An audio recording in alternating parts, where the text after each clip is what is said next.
आम आदमी पार्टी के दो सीनियर नेताओं पर एक बार फिर से जांच एजेंसी की तलवार लटकने वाली है। ये दो नेता हैं सौरभ भारद्वाज और सत्येंद्र जैन, जिन्होंने दिल्ली सरकार में 2018 से फरवरी 2025 तक स्वास्थ्य मंत्री का पोर्टफोलियो संभाला था।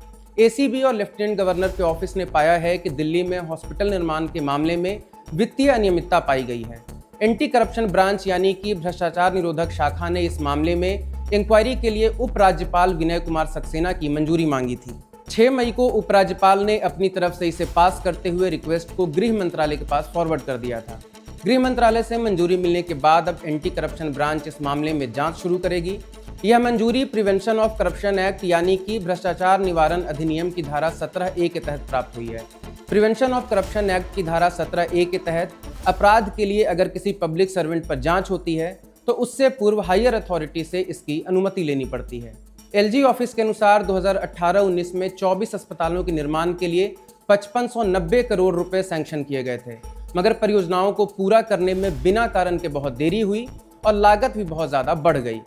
इससे लगता है कि इसमें बहुत सारा पैसा गलत तरीके से इस्तेमाल किया गया है या फिर गबन किया गया है। सबसे बड़ा आरोप एलएनजेपी हॉस्पिटल के एक ब्लॉक के निर्माण को लेकर लगा है। एलजी ऑफिस के अनुसार इस ब्लॉक के निर्माण के लिए 465.52 करोड़ रुपए सैंक्शन किए गए थे, जो कि 4 साल में बढ़कर 1125 करोड़ रुपए हो गए। सितंबर 2021 में भी प्री मेड स्ट्रक्चर्स पर 7 अस्पताल बनाने के लिए 1125 करोड़ रुपए सैंक्शन किए गए थे, लेकिन 2024 तक सिर्फ आधे काम ही हुए थे और उस बजट से 800 करोड़ रुपए तक का खर्चा हो चुका था। आम आदमी पार्टी ने इसके बाद इस फैसले पर प्रतिक्रिया भी दी। आम आदमी पार्टी ने आरोप लगाया कि भाजपा सरकार और दिल्ली के उपराज्यपाल वीके सक्सेना ने शासन को हास्य का पात्र बना दिया है, क्योंकि उन्होंने रूटीन प्रोजेक्ट में देरी को भ्रष्टाचार बताकर उसे आम आदमी पार्टी के खिलाफ हथियार बना लिया है। पार्टी ने यह भी सवाल उठाया कि बुलेट ट्रेन परियोजना की 10 साल की देरी या केंद्र सरकार की 53% इंफ्रास्ट्रक्चर प्रोजेक्ट में 3 साल से अधिक की देरी और भारी लागत वृद्धि पर सीबीआई ने जांच शुरू क्यों नहीं की।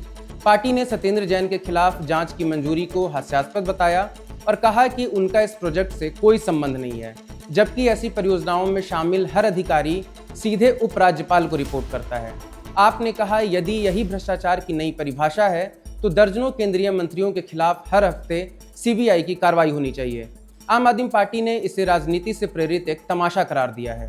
बीते दिनों एसीबी पूर्व उप मुख्यमंत्री मनीष सिसोदिया से भी पूछताछ शुरू की थी। एसीबी उनसे दिल्ली के सरकारी स्कूलों में कक्षाओं के निर्माण में कथित भ्रष्टाचार के मामले में पूछताछ कर रही है। इस मामले में सिसोदिया पर 12,748 अर्धस्थायी कक्षाओं के निर्माण में 2,000 करोड़ रुपए की वित्तीय अनियमितताओं का आरोप है।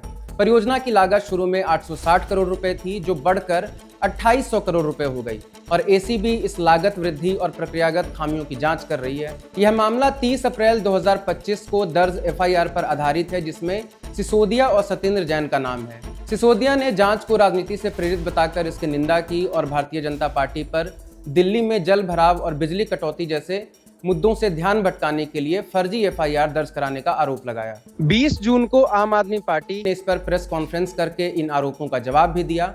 आम आदमी पार्टी के नेता अनुराग ढांढा ने कहा था कि पूरे देश में यह चर्चा है कि बीते 10 सालों में आम आदमी पार्टी की सरकार ने दिल्ली में सबसे बेहतरीन स्कूल बनवाए। जब सरकार ईडी और सीबीआई लगाकर आम आदमी पार्टी से 1 रुपया जब्त नहीं कर पाई तो एसीबी क्या कर लेगी। पहले आप ये पूरा बयान सुनिए। ये तथ्य तो मुझे लगता है कि पूरी दुनिया में अब सिद्ध हो चुका है कि दिल्ली में 10 साल तक आम आदमी पार्टी की सरकार के दौरान शानदार सरकारी स्कूल बनाए गए। ये बात सबको पता है। हमें इसको कहीं साबित करने की, कहीं इसके लिए कोई तथ्य देने की भी जरूरत नहीं है। पूरी दुनिया में इस बात की चर्चा है कि आम आदमी पार्टी ने अपनी सरकार में 10 साल में शानदार सरकारी स्कूल बनाए। कोई फर्जी एफआईआर कर दे, कोई फर्जी केस बना दे, उससे ये फैक्ट तो नहीं बदल जाएगा।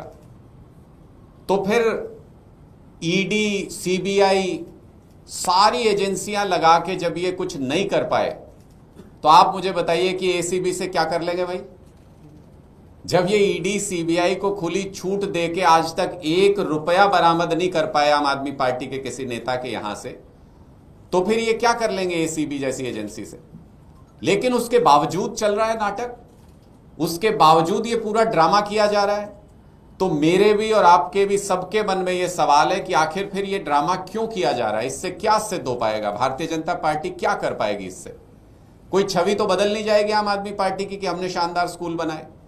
कोई साबित तो कर नहीं पाएंगे। जब ईडी और सीबीआई से कुछ नहीं साबित कर पाए तो एसीबी क्या कर लेगी? ऐसी स्थिति में यह सवाल आज पूरी दिल्ली के मन में है कि यह ड्रामा आखिर भारतीय जनता पार्टी क्यों कर रही है, आखिर दिल्ली के अंदर यह क्यों किया जा रहा है। तो उसका जवाब मैं आपको 2 लाइनों के अंदर दे देता हूं कि हजारों झुग्गियां तोड़ने के पाप को छुपाना है, इसलिए स्कूल बनाने वालों के खिलाफ फर्जी केस लगाना है। यह पूरी कहानी है जो इस वक्त ड्रामा भारतीय जनता पार्टी कर रही है। हमने हॉस्पिटल निर्माण में वित्तीय अनियमितता के आरोप पर सौरभ भारद्वाज और सत्येंद्र जैन से भी बातचीत करने की कोशिश की, लेकिन हमारी बात नहीं हो पाई। दिल्ली सरकार के पूर्व मंत्रियों पर लगे इन आरोपों पर आप क्या सोचते हैं, कमेंट बॉक्स में ज़रूर बताएं।